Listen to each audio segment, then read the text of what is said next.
Everybody, it's a Mad Master here. I'm doing another video today, and I know one thing in my videos really triggers people is this hat.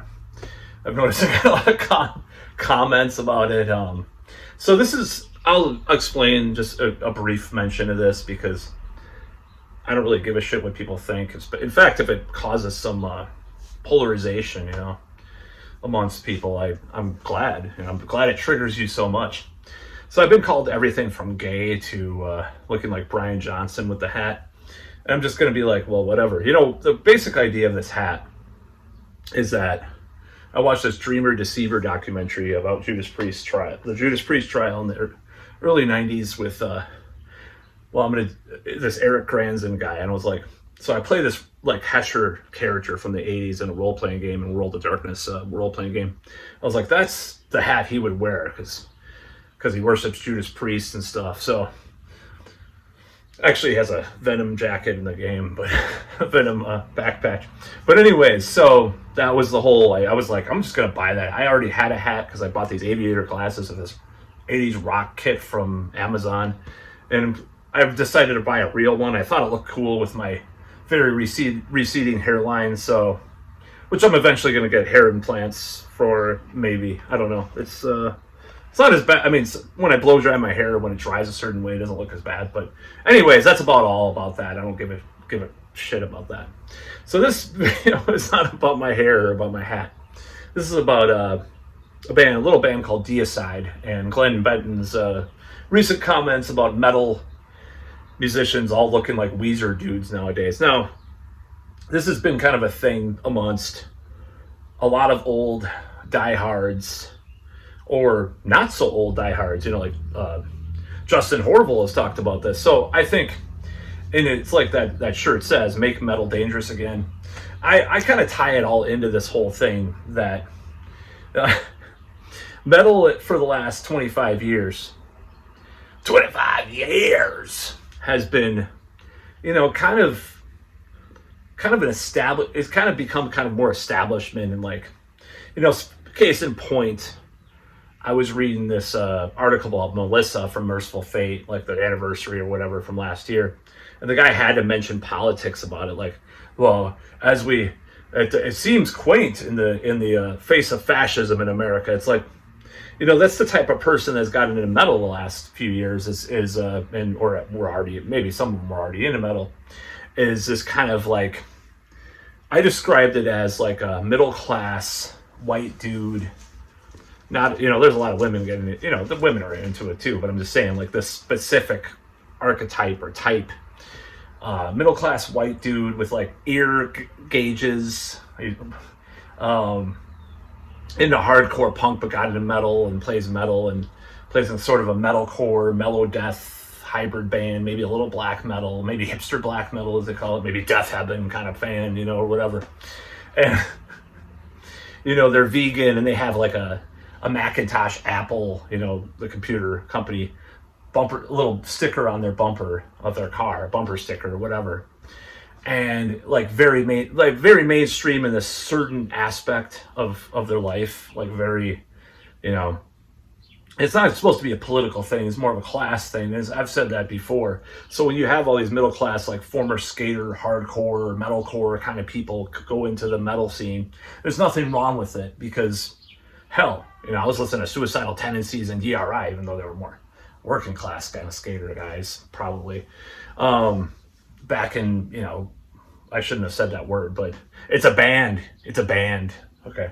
I'm going to try, hopefully this video will pass muster. But anyways, I was listening to bands like that back in the late 80s, early 90s. It was a skater punk, hardcore punk kind of thing.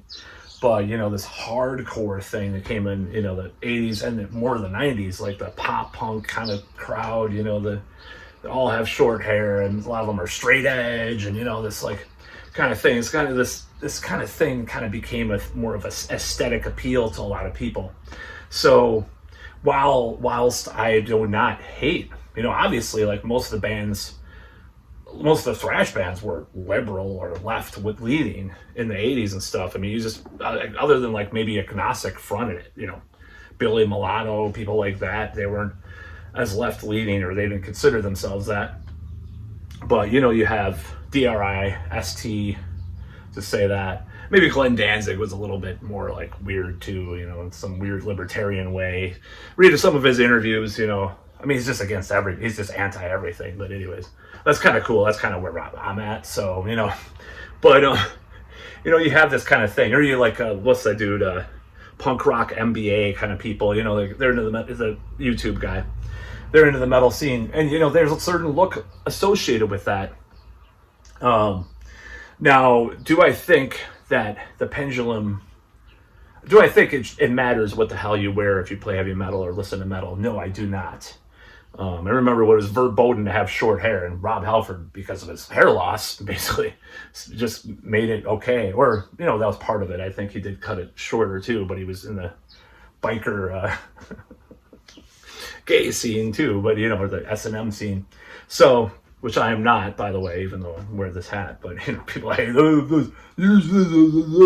but anyways, so I just like to wear different provocative kind of things. That's just the way I am. People were comparing me to the guy from Adam and the Ants with one of my jackets, and to Andrew Dice Clay with sunglasses and a jacket. I don't really care. I just like to do different things. I like to experiment with different stuff. But anyways, that's not a defense mechanism video. So yeah, I think that's what's happened. Is like, it's become, and I think he wants to say more maybe about what's going on with it, but it has become kind of the safe thing in some ways, just a very like mono-cultural phenomenon, especially like amongst like the mainstream metal crowd. So, and then you have the very outlier, like really extreme crowd on the right, from the right, these, NSBM bands and stuff. So it's like, you don't have really anything in the middle anymore. You have all sorts of weird stuff going on. But, a metal thing, it's not a costume, it's not a look.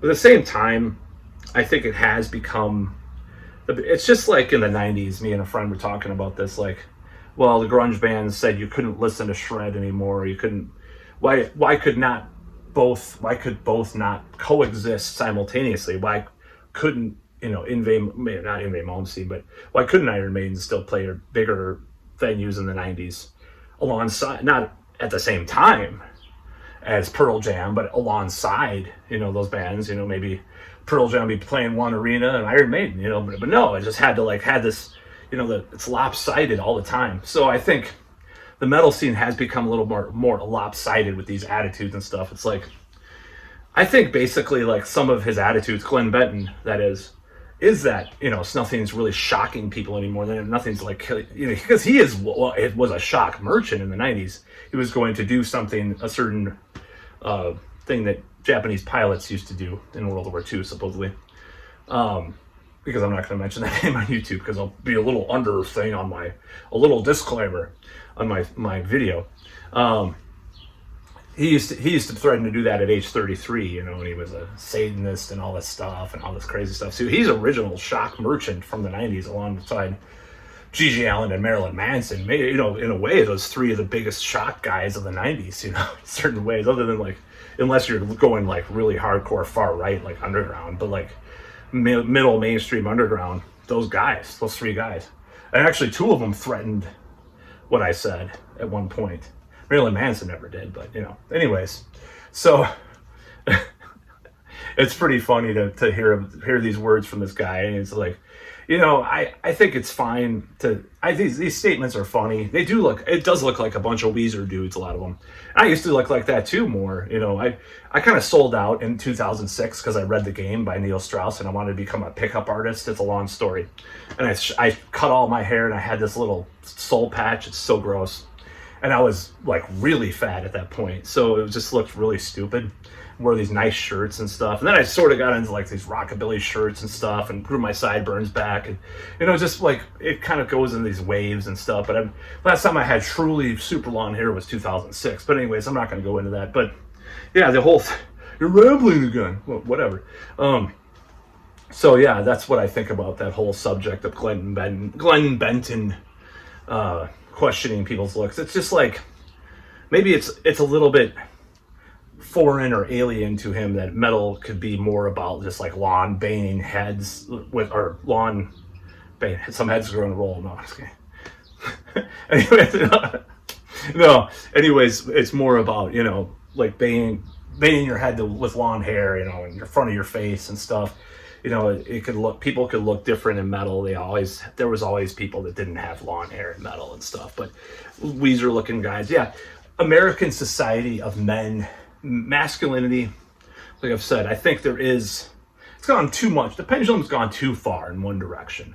You know, everybody doesn't have to be a Soylent type of person, you know. No, not every, you know, maybe if there were a little bit more hardcore kind of stuff, you know, Manowar could come around, you know, a band like Manowar could come around where they're bodybuilders and stuff and they don't look like that, you know. I mean, some of these metalcore guys are pretty built too, you know. I think of these examples where these guys do, you know, bodybuilding stuff. It's not like you can't, or be fat like I get away with, you know, but you know, losing weight still, I think though.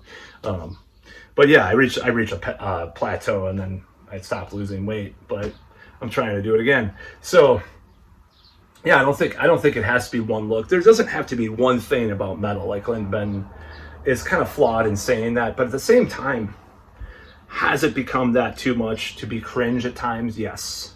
Sometimes it is cringe. Why can't you go to a show and see someone that looks just totally evil, you know, looking with their tough like leather and muscles and tattoos, more tattoos than I have. I just have one. I'm going to get one probably on May 19th.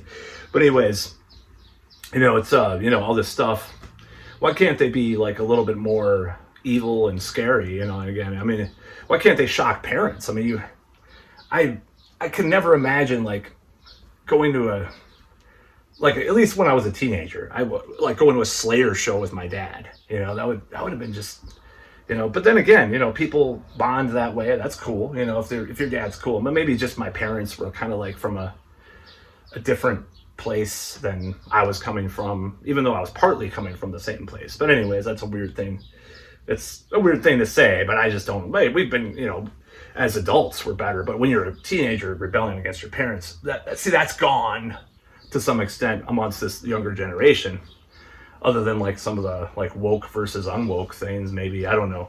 But I think there needs to be more rebellion and more like just a little bit more something. And I think that's what Glenn Benton senses in this kind of thing. It's like, ugh, you know, that doesn't look like, you know, you listen to these, you know, deathcore whatever bands and you see these guys on stage and they're just like guitars all the way up high, you know, and stuff. And I do that too. I don't like to have a low hanging guitar, but back in the days, you know, Johnny Thunders' guitars is to his knees and shit, you know, and he's doing smack backstage and banging all these women or girls of dubious age, you know, illegally sometimes, like what's her name? You know, just these kinds of rock and roll tropes, trappings.